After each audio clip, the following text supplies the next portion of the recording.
This was not a perfect plan. It wasn't even a good one. But one wrong turn was enough to end the world as it existed. Hello everyone, I hope you're doing well. Welcome back to our 6-part series on the Great War. In episode 1, we saw how the war began. Today, in episode 2, we explore how the conflict turned into a brutal stalemate and the beginning of the famous trench warfare. History loves simple explanations. One man, one gun, one moment. But World War I was not caused by a bullet. It was caused by a world that could not slow down. This is the story of how one shot mattered. Not because it was powerful, but because nothing was built to stop what followed. World War I, the shot that started everything. A world history series by the perfect professor. Episode 2, Part 1. An ordinary day that should have meant nothing. History often lies. It tells us that great disasters begin with grand decisions. World War I did not. It began on an ordinary morning, in an ordinary city, with a plan that was already failing. Sarajevo was not the center of the world. In 1914, Sarajevo was not a capital of power. It was a provincial city, politically tense, easily ignored. No one believed the fate of empires would pass through its streets. That belief was wrong. A visit that was already a mistake. On June 28, 1914, Archduke Franz Ferdinand arrived in Sarajevo. The visit was symbolic, poorly secured, dangerously casual. Warnings were ignored. The schedule was kept. Routine was mistaken for safety. Why this day mattered more than anyone realized. June 28th was not neutral. It was emotionally charged for nationalists. The city was tense. The risk was known. Yet the visit continued. Because canceling felt like surrender. The first attempt failed. Early that morning, a bomb was thrown. It missed. Exploded behind the Archduke's car. Chaos followed. The attackers scattered. The motorcade escaped. Most history would have ended here. The fatal assumption. After the failed attack, officials believed the danger had passed. They chose normalcy. They continued the visit. This decision did not feel reckless. It felt reasonable. And that is what makes it terrifying. A wrong turn. Later that day, the Archduke's driver took a wrong turn. The car slowed. Stopped. Exposed. There was confusion. Orders were unclear. History does not wait for clarity. Chance standing on a street corner. Nearby stood Gavrilo Princip. He had failed earlier. He did not expect another chance. History gave him one. 2 shots were fired. At close range. A death that should have been contained. The Archduke and his wife died shortly after. It was tragic, but not unprecedented. Assassinations had happened before. Empires had survived them. Nothing about this moment demanded a global war. The dangerous question nobody asked. The question was never, who pulled the trigger? It should have been, what happens next? Because the systems described in episode 1 were waiting, loaded, impatient. Professor's reflection, accidents don't stay small in rigid systems. The assassination did not create World War I. It revealed how fragile peace already was. When systems are tight, even a mistake becomes catastrophic. Episode 2, Part 2, From Assassination to Accusation. Assassinations usually trigger investigations. This one triggered a decision. Grief was not the priority. The deaths of the Archduke and his wife shocked Europe. But in Vienna, grief quickly gave way to calculation. The question was not, who is responsible? It became, how far can we go? Austria-Hungary wanted a solution, not answers ****. Austria-Hungary had a problem long before Sarajevo. Nationalism was tearing it apart from the inside. Serbia symbolized that threat. The assassination did not create the conflict. It provided permission. Why an investigation felt inconvenient. A full investigation would take time. Time meant debate. Debate meant restraint. Restraint meant weakness. And weakness, leaders feared, would invite collapse. So urgency replaced evidence. The target was chosen quickly. The blame focused on Serbia. not because proof was complete, but because the narrative fit existing fears. Justice became a performance. Outcome mattered more than process. The illusion of moral high ground. Austria-Hungary framed its actions as defensive. Order must be restored. Terror must be punished. Authority must be respected. These words sounded reasonable. They were also irreversible. Diplomacy as a countdown. Behind closed doors, leaders discussed options. Not peace versus war, but how much war was acceptable. The assumption was already made. War was coming. The only question was scale. Why backing down felt impossible. Backing down meant encouraging separatists, admitting vulnerability, appearing indecisive. For an empire already cracking, that felt fatal. So firmness became policy, an ultimatum designed to fail. What came next was not negotiation. It was choreography, an ultimatum with demands so severe that acceptance would mean surrender. Rejection would mean war. Either outcome served escalation. Europe watched and waited. Other powers observed cautiously. Some hoped restraint would prevail. Others prepared quietly. No one intervened decisively. Everyone assumed someone else would stop it. The moment justice died, the moment the ultimatum was written, justice ended. From then on, events were scripted. Evidence no longer mattered. Momentum did. Professor's reflection: when justice becomes a tool, the assassination mattered less than the response. History turns dangerous when justice is used not to resolve conflict, but to legitimize it. Episode 2, Part 3, The Ultimatum That Made War Inevitable. Ultimatums are not meant to be accepted. They are meant to justify what comes next. A document written with one outcome in mind. Austria-Hungary's ultimatum was delivered to Serbia with a strict deadline. Its language was precise. Its demands were extreme.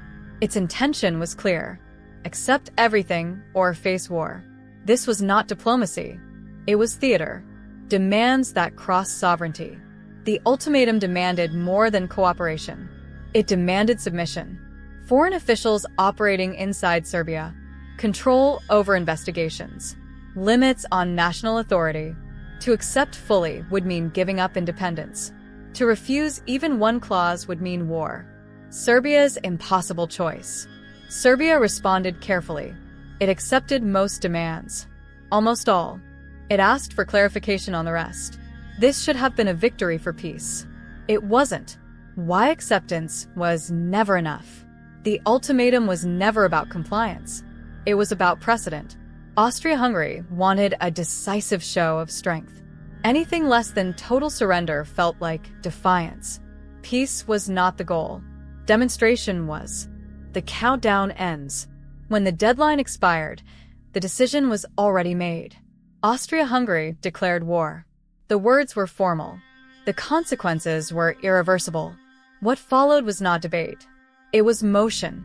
The chain reaction begins. Declarations triggered mobilizations. Mobilizations triggered alliances. Alliances triggered global involvement. What began as a regional conflict expanded mechanically. No one was steering anymore.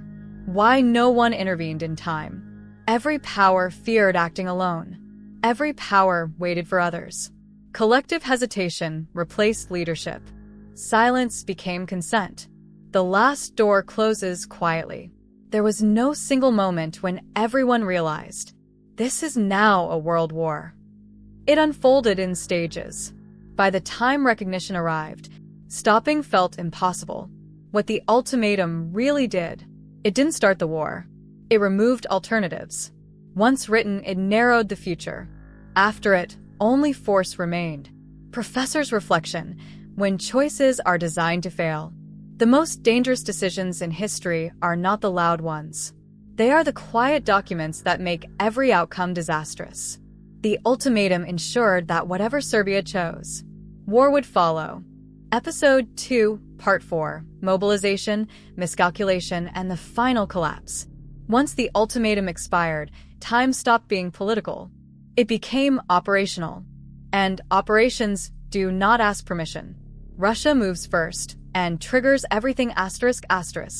Russia saw Serbia as a test. If Serbia fell, Russian influence would shrink. So Russia mobilized. Not fully, not carefully, but enough to alarm everyone watching. This was meant as pressure. It was interpreted as threat.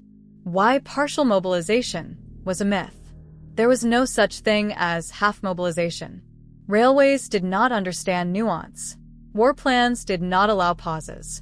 Once trains moved, stopping meant chaos. So partial became total. Intentions stopped mattering. Germany panics about time, ***. Germany's fear was not invasion. It was delay. German war planning assumed speed. Every day Russia mobilized made Germany weaker, on paper. So Germany issued ultimatums of its own. When answers were slow, Germany acted. Speed felt safer than patience. Declarations replace conversations. Diplomacy collapsed into deadlines. Germany declared war on Russia, then on France. Each declaration was framed as defense. Together, they were escalation. Words lost their meaning. Only movement mattered. Why neutrality couldn't survive. Germany's plans required passing through Belgium. Belgium was neutral.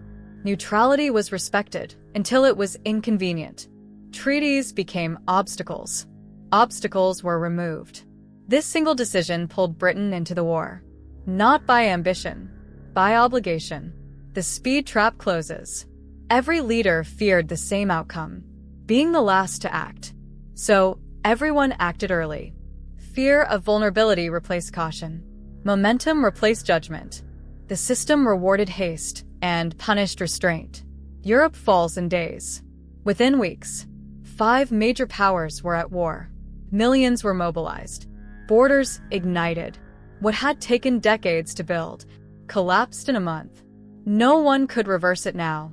Stopping required admitting error. Error meant blame. Blame meant collapse at home. So, leaders chose continuation. The war did not need enthusiasm anymore.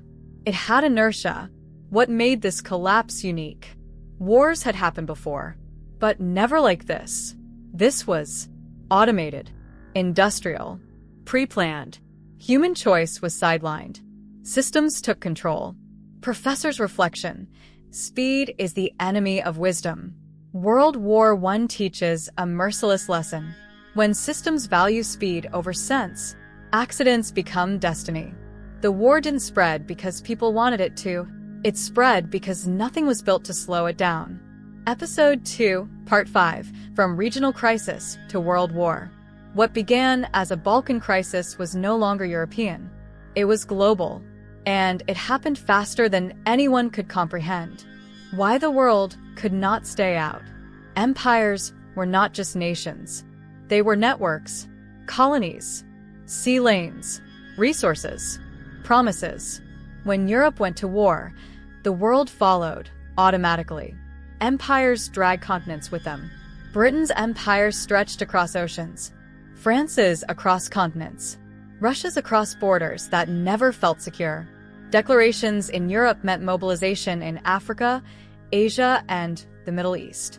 The war expanded not by intention, but by structure. The illusion of distance shattered. No place felt truly safe. Ports became targets. Trade routes became weapons. Neutral ships were inspected or sunk. Distance no longer protected anyone. The world had shrunk. Why neutrality failed everywhere? Neutrality required trust. Trust evaporated. Every nation feared. Economic strangulation. Strategic isolation. Future invasion. So they chose sides, or were forced into them. Standing still felt more dangerous than moving. Public opinion hardens. At first, citizens were confused. Then they were convinced. Governments framed the war as defensive. Newspapers framed it as necessary. Propaganda framed it as moral. Once belief sets in, stopping becomes betrayal. The point of no return. By late 1914, millions were deployed. Industries were retooled. Economies were committed. Peace was no longer a switch. It was a dismantling process. And dismantling felt impossible during war. Why no one could admit mistake. To end the war early meant confessing. Lives were wasted. Decisions were wrong. Leaders had failed. No government survived such honesty. So the war continued, not because it was winning, but because stopping was politically lethal. The global machine is fully engaged. Supply chains stabilized. Command structures hardened. Front lines solidified. The war no longer needed causes. It needed only maintenance. What the assassination had truly done. The shots in Sarajevo did not cause the war. They synchronized it. They aligned fear, plans, and pride into motion. Professor's reflection: when events outrun intentions. World War I became global not through ambition, but through entanglement. The modern world had grown too connected to fail quietly. When one piece moved, everything followed. Episode 2, Part 6, Beyond Control. History prefers simple stories.